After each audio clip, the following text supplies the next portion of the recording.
As the far-reaching impact of a changing climate becomes increasingly clear, a crisis is unfolding in California. Beneath the waters of the Pacific Ocean, kelp forests have long been home to a vibrant ecosystem. But warming oceans and other environmental factors have depleted kelp in some areas of the state by as much as 95%.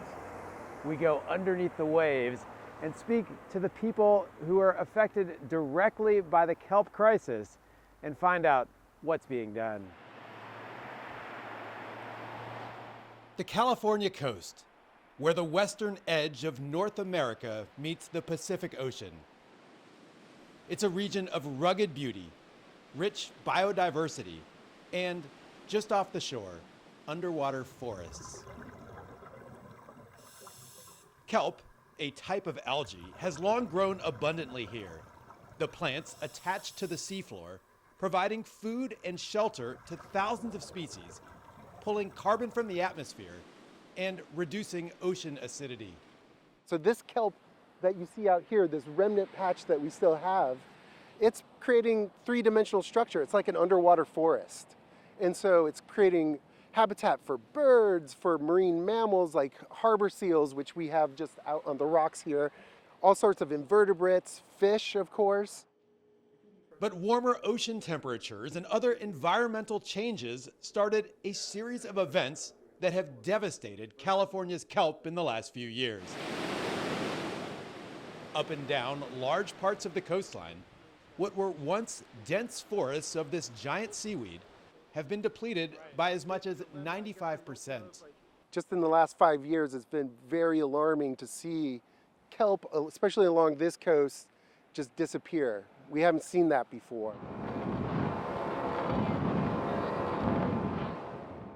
As California continues to grapple with climate change, its government and scientific community are mobilizing to try and figure out how to save its kelp forests. We're here in a patch of the Pacific Ocean which is still home to a thriving kelp forest. This research team has come out today to dive down and collect kelp sporophyll to take back to their lab.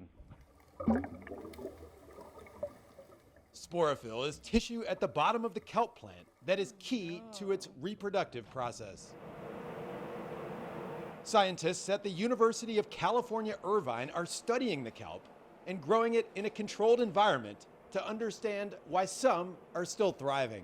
One of the goals for us is to take different populations of kelp all along the coast, see which ones are the hardiest to these hot temperatures, and then also try to heat them up to see if they can tolerate it in the lab, and then when we place them out back into their habitat, that they are more likely to survive because they've already faced these harsh temperatures in the laboratory. So this is male and this is female. It's a process Professor Lamb describes as trying to future-proof the kelp to prepare it for a warmer climate. Soon, they'll plant the best strains back in the ocean to see what happens and determine if they could potentially become climate resilient. May I? Thank you, sir. About 1,000 kilometers to the north, in the town of Fort Bragg, another project is underway. This one is centered on a species that feeds on kelp, purple sea urchins. These voracious creatures have become a huge threat to the kelp. Scientists suspect the climate crisis played a role in the mysterious die-off of one of their predators, the sunflower star. And that may have swelled the sea urchin population. Oh, I'm not doing this very nice. Yep, completely empty. Now starved of the drift kelp that used to come their way, and with a unique ability to stay alive with barely any food, they immediately devour any kelp that tries to regrow. Urchins kind of got left unchecked and mowed down the forest, kind of like deforestation. They pretty much clear-cutted the kelp forest. What used to be kelp forests here have become what's known as urchin barrens. Here we see a kelp plant has had its root-like system destroyed by the urchins. To try and restore the kelp, California is funding efforts to remove the urchins from designated zones. So it's a state-funded project to see if we can reduce purple urchin numbers down below a certain threshold, and that threshold is 2 per meter squared. So you take a meter and you count the urchin in there, and right now we're about anywhere from 5 to 15 per meter squared, and we want to reduce that to 2 per meter squared. So I built this one from 91 to 94. The state has enlisted local commercial divers like John Holcomb and pays them to remove the urchins. That's a boon for divers who depend on harvesting shellfish for their income. They have suffered from the loss of the kelp forests used to support large shellfish populations. Some areas change year to year, it varies. So when the kelp didn't show up in 2015, nobody was really concerned. Over time though, you begin to wonder what's going on, how come there's no kelp? And then when you went in and saw the urchins everywhere and no chance for kelp, anything that was still alive was swarmed and being chewed on. For now, urchin management on a large scale has little financial incentive. Purple urchins are smaller and have less reliable roe than red urchins, which produce the uni at sushi restaurants.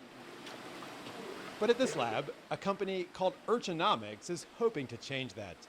They've developed a proprietary food source and systems that they say can quickly turn even malnourished urchins into something that might appear at a high-end restaurant. And what we're trying to do is take this low-value pest and transform it into a high-value product. If the market is there, the hope is to scale up with purple urchin fisheries up and down the coast.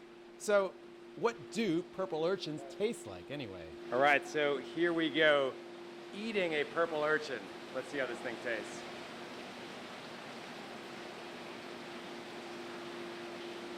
Wow, that's good. That's really good, yeah. But whether any of these efforts will be enough to save the kelp is still a big unknown. Kelp forests, which depend on cool waters and exist along about a quarter of the world's coastlines, are not just disappearing in California. Just like the rest of the planet, the oceans are gradually growing warmer. Come on in here.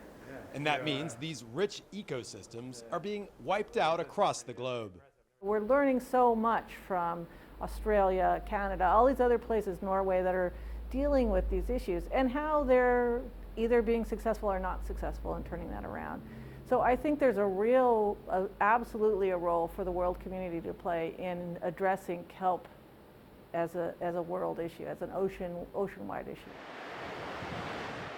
And as the efforts to save California's kelp show, the battle against climate change is increasingly being fought locally, on the ground, and in some cases, beneath the sea. As the world's oceans get warmer, countries across the globe need to prepare for the implications, including the threat of rising sea levels.